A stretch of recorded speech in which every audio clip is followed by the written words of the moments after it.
ایک دفعہ انگلی کے اشارے سے ابو لہب نے کہا تھا نبی پاک کو آپ کا ہاتھ ٹوٹ جائے، اللہ نے فرمایا تبت یدا ابی لہب و تب، تو کہتا ہے میرے نبی کا ہاتھ ٹوٹ جائے تیرے دونوں ٹوٹ جائیں گے۔ اور سنو ابو لہب کا حال کیا ہو۔ ابو لہب کا معنی ہے ابو لہب شولوں کا باپ، لہب شولوں والا۔ کیا مطلب؟ ابو لہب اتنا حسین و جمیل تھا کہ اس کے جو رخسار تھے شولوں کی طرح چمکا کرتے، اتنا خوبصورت تھا، لال سرخ رنگ تھا، خوبصورت آدمی۔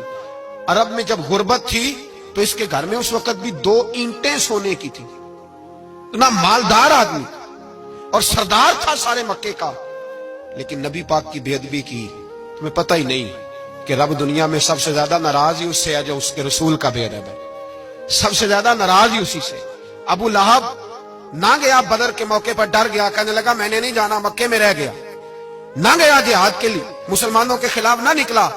لوگوں نے بڑا اس کو لان تان کیا، لیکن کہنے لگا میرے خرچے پہ 4-5 بندے لے جاؤ، میں نہیں جاؤں گا، پیچھے رہ گیا۔ لوگ کہنے لگے بچ گیا، لیکن اس کے جسم کے اندر ایسی بیماری نکلی کہ ریشے سے بھر گیا سارا وجود، ریشے۔ اس کے بچوں نے لے جا کے ابو لہب کو پیچھے ایک حویلی تھی مکے کے باہر، اس میں بند کر دیا، چیختا تھا، چلاتا تھا، بند کر دیا اس کو لے جا کے وہاں پیچھے۔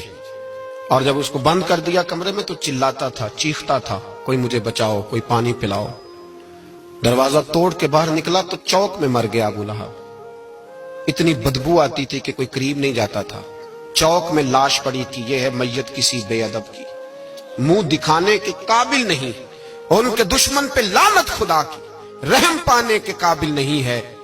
چوک میں لاش پڑی ہے، تبت یدا ابی لہب و تب، چوک میں پڑی ہوئی ہے، کوئی قریب نہیں جاتا۔ اس کے بیٹوں سے لوگ جا کے کہنے لگے تمہارا باپ تھا، شرم کرو۔ ایک ملازم کو پیسے دیے اس کے بیٹے نے، کہا گڑھا کھودو اور میرے باپ کو رسی کے ساتھ پکڑ کے اس میں پھینک دو۔ ایک گڑھا کھودا مکے کی گلی میں اور رسی کے ساتھ پکڑ کر، رسی کے ساتھ باندھ کر اس کی ٹانگ کو گھسیٹ کر اس گڑھے میں ڈال دیا، اوپر سے مٹی ڈال دی، بدبو کا وہ ڈھیر بند کر دیا۔ ابو لہب مکے کا سردار تھا، پر جانے کہاں مردود دفن ہے۔ لیکن میانی صاحب کے قبرستان میں جاؤ، میانی صاحب کے قبرستان میں وہ علم الدین جسے اپنا نام بھی نہیں لکھنا آتا تھا، ہزاروں لوگ روزانہ اس کی قبر پہ کھڑے ہوتے ہیں اور رسول اللہ کی نعتیں سناتے ہیں۔